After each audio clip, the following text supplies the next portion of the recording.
February 11th, 2025, Tuesday of the 5th week in Ordinary Time. A reading from the book of Genesis. God said, "Let the water teem with an abundance of living creatures, and on the earth let birds fly beneath the dome of the sky." And so it happened. God created the great sea monsters and all kinds of swimming creatures with which the water teems, and all kinds of winged birds. God saw how good it was, and God blessed them, saying, "Be fertile, multiply, and fill the water of the seas, and let the birds multiply on the earth." Evening came, and morning followed, the 5th day. Then God said, "Let the earth bring forth all kinds of living creatures, cattle, creeping things, and wild animals of all kinds." And so it happened. God made all kinds of wild animals, all kinds of cattle, and all kinds of creeping things of the earth. God saw how good it was.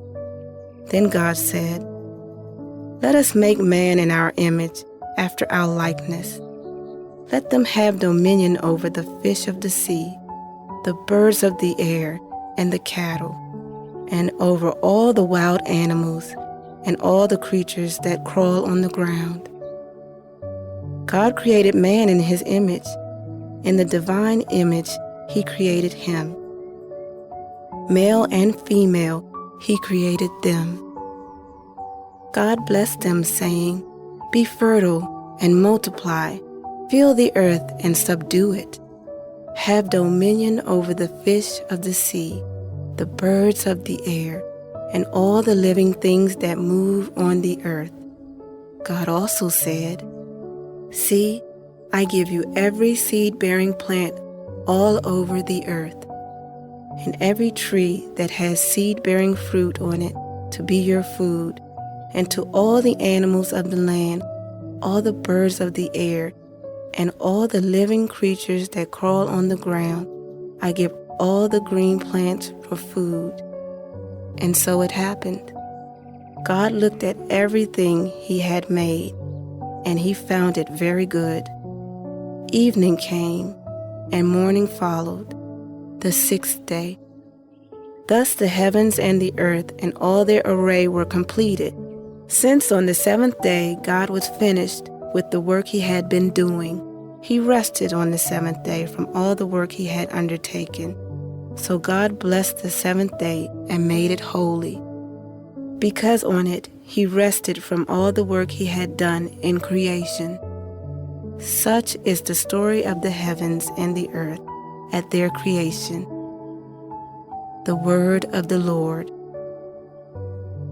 Responsorial Psalm.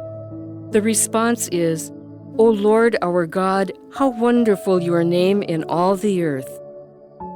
When I behold your heavens, the work of your fingers, the moon and the stars which you set in place, what is man that you should be mindful of him, or the Son of Man that you should care for him? O Lord our God, how wonderful your name in all the earth. You have made him little less than the angels, and crowned him with glory and honor. You have given him rule over the works of your hands, putting all things under his feet. O Lord our God, how wonderful your name in all the earth. All sheep and oxen, yes, and the beasts of the field, the birds of the air, the fishes of the sea, and whatever swims the paths of the seas. O Lord our God, how wonderful your name in all the earth." A reading from the Holy Gospel according to Mark.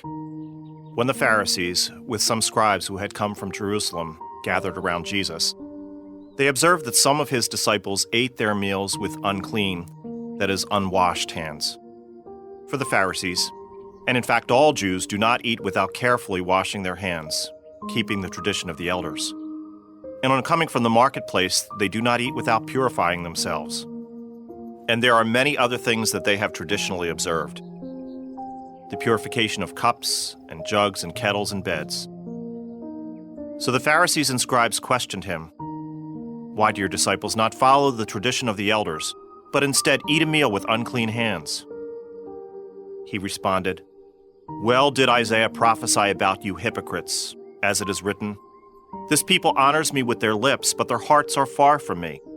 In vain do they worship me, teaching as doctrines human precepts.' You disregard God's commandment, but cling to human tradition."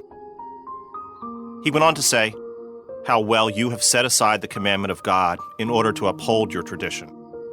For Moses said, 'Honor your father and your mother,' and whoever curses father or mother shall die. Yet you say, 'If someone says to father or mother, any support you might have had from me is korban,' meaning dedicated to God, you allow him to do nothing more for his father or mother. You nullify the word of God in favor of your tradition that you have handed on. And you do many such things."